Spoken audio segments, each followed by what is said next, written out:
Hello, y'all. Today we are on Joan Weiss's The Swiss Family Robinson, Chapter 9. Hopefully you guys are having a great week, great weekend, great whatever time it is that you're watching and reading along. Anyway, let's go ahead and get started. When dinner was over, I prepared our night quarters. I first slung our hammocks from the roots of the tree, which, meeting above us, formed an arched roof. Then, covering the whole with sailcloth, we made a temporary tent, which would at least keep off the night damps and noxious insects. Leaving my wife engaged in making a set of harnesses for the ass and cow, whose strength I intended to employ the following day in drawing the beams up to our tree, I walked down with Fritz and Ernest to the beach to look for wood suitable for our building our new abode, and also to discover, if possible, some light rods to form a ladder. For some time, we hunted in vain. Nothing but rough driftwood was to be seen, utterly unfit for our purpose. Ernst, at length, pointed out a quantity of bamboos, half buried in the sand. These were exactly what I wanted, and stripping them of their leaves, I cut them to lengths of about 5 feet each. I bound them in bundles to carry to the tree, and then began to look for some slight reeds to serve as arrows. I presently saw what I required on a copse at the little distance. We advanced continuously, lest the thicket should contain some wild beast or venomous serpent. Juno rushed ahead. As she did so, a flock of flamingos, which had been quietly feeding, rose in the air. Fritz, instantly firing, brought up a couple of birds to the ground. The rest of the squadron sailing away in perfect order, their plumages continually changing as they flew, from beautiful rose to pure white, as alternately their snowy wings and rosy breasts were visible. One of those which fell was perfectly dead, but the other appeared only slightly wounded in the wings, for it made off across the swampy ground. I attempted to follow, but soon found that progress was impossible on the marsh. Juno, however, chased the bird, and seizing it, speedily brought it to my feet. Fritz and Ernst were delighted at the sight of our prize. "What an awesome bird!" exclaimed they. "It is much hurt? Let us tame it, and let it run around with our fowls." Fritz and Ernst then carried the birds and bamboos to the trees, while I proceeded to cut my reeds. I chose those which had flowered, knowing they were harder, and having cut a sufficient quantity of these, I selected 1 or 2 of the tallest canes I could find to assist me in measuring the height of the tree. I then bound them together and returned to my family. "Do you mean to keep this great hungry bird Fritz has brought?" said my wife. "It is another mouth to feed, remember, and our provisions are still scarce." "Luckily," I replied, "the flamingo will not eat grain like our poultry, but will be quite satisfied with insects, fish, and little crabs, which it will pick up for itself. Pray reassure yourself there, and let me see to the poor bird's wound." I procured some wine and butter, and anointed the wing, which, though hurt, was not broken.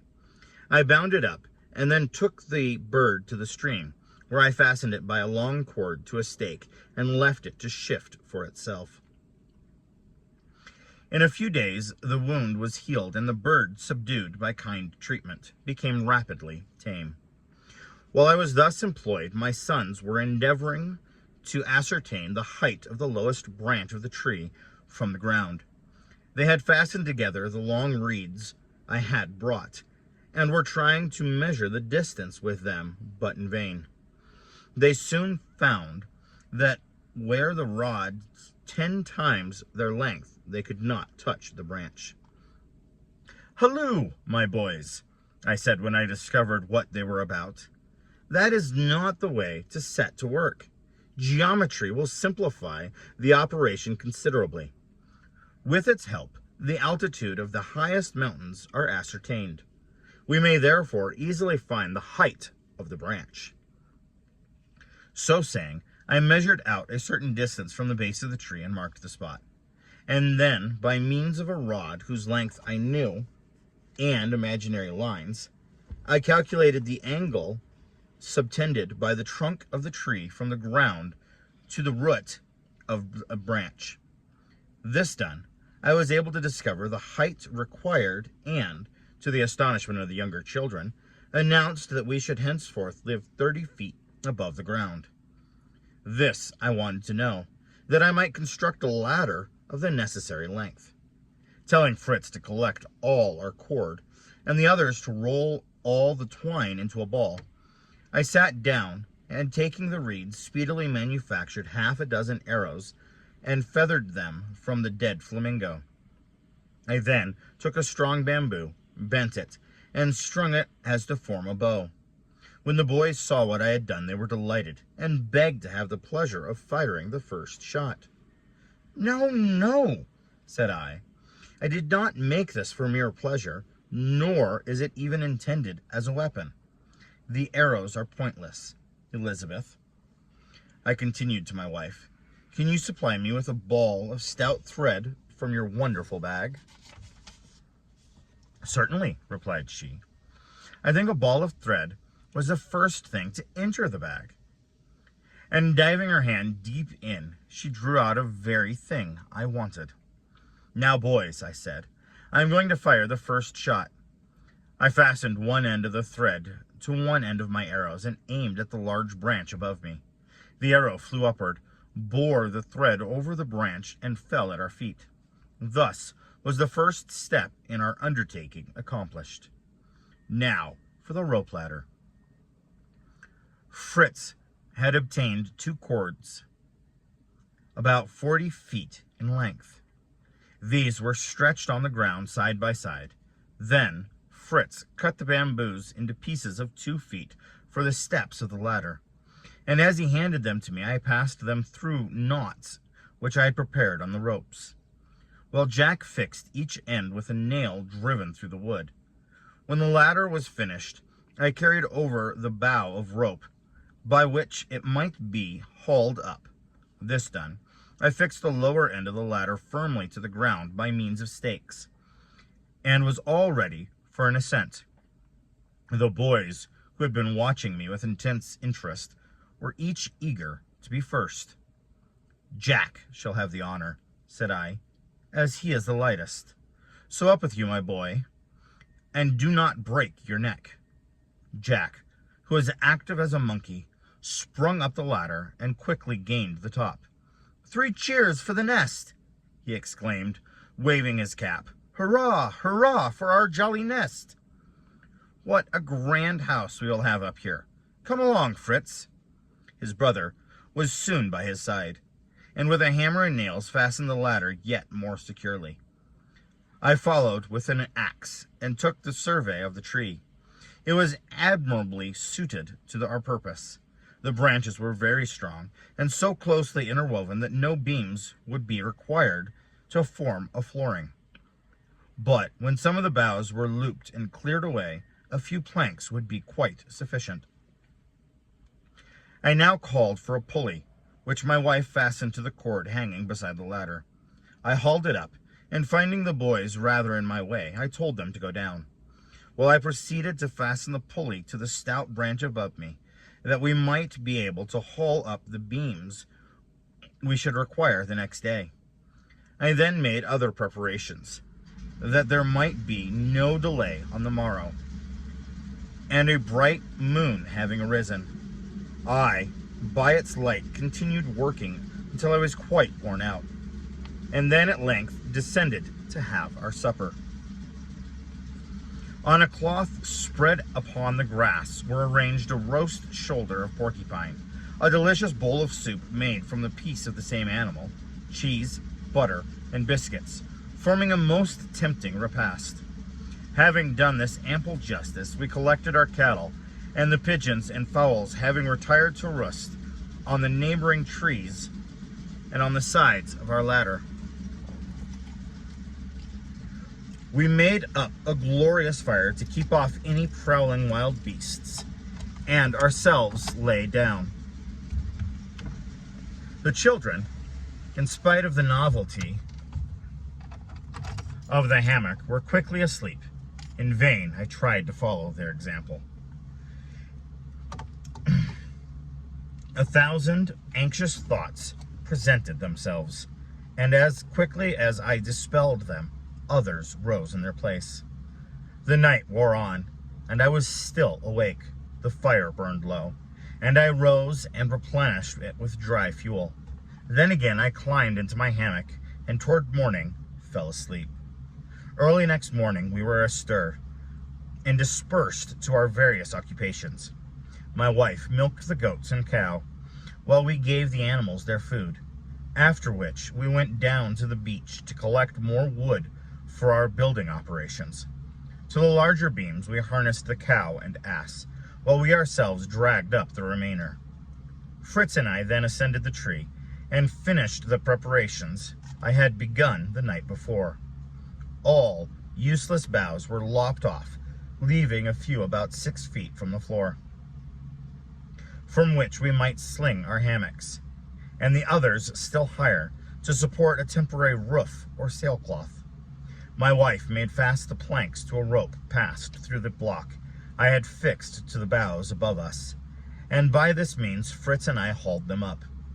These were arranged by side on the foundation of boughs, so as to form a smooth, solid floor. And round this platform built a bulwark of planks, and then throwing the sailcloth over the higher branches, we drew it down and firmly nailed it. Our house was thus enclosed on 3 sides, for behind the great trunk protected us, while the front was left open to admit the fresh sea breeze which blew directly in. We then hauled up our hammocks and bedding and slung them from the branches we had left for that purpose.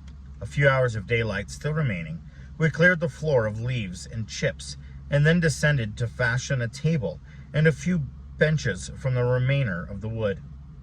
After working like slaves all day, Fritz and I flung ourselves on the grass, while my wife arranged supper on the table we had made. "Come," said she at length, "come and taste flamingo stew, and tell me how you like it." Ernst assured me that it would be much better stewed than roasted, and I had been following his directions. Laughing at the idea, Ernst turning scientific cook, we sat down. The fowls gathered around us to pick up the crumbs, and the tame flamingo joined them, while Master Nips skipped about from one to the other, chattering and mimicking our gestures continuously. To my wife's joy, the sow appeared shortly after, and was presented with all the milk that remained from the day's stock, that she might be persuaded to return every night. "For," said my wife, "this surplus milk is really of no use to us, as it will be sour before the morning in this hot climate." "You are quite right," I replied, "but we must contrive to make use of it. The next time Fritz and I return to the wreck, we will bring off a churn among the other things we require." "Must you really go again to that dreadful wreck?" said my wife, shuddering. "You have no idea how anxious I am when you are away." "Go we must, I am afraid," I replied, "but not for a day or 2 yet. Come, it is getting late, and the children must go to bed." We lit our watch fires, and leaving the dogs on guard below, ascended the ladder. Fritz and Ernst and Jack were up in the moment. Their mother followed very cautiously, for though she had originated the idea of building a nest, she yet hesitated to entrust herself to such a terrific height from the ground.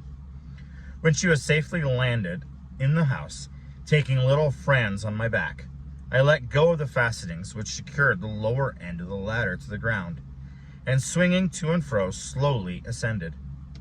Then, for the first time, we stood all together in our new home. I drew up the ladder, and, with a greater sense of security than I had enjoyed since we landed on the island, offered up our evening prayer and retired for the night. So now they officially have kind of some place to sit or some place to go to sleep where it is less likely for animals to get to them. That's pretty nifty how they were able to come up with that, and how he used the geometry to be able to kind of figure the angles so that he could tell you what the other side of the triangle's length was. Anyway, thank you guys so much for tuning in today, and you have a wonderful and blessed day.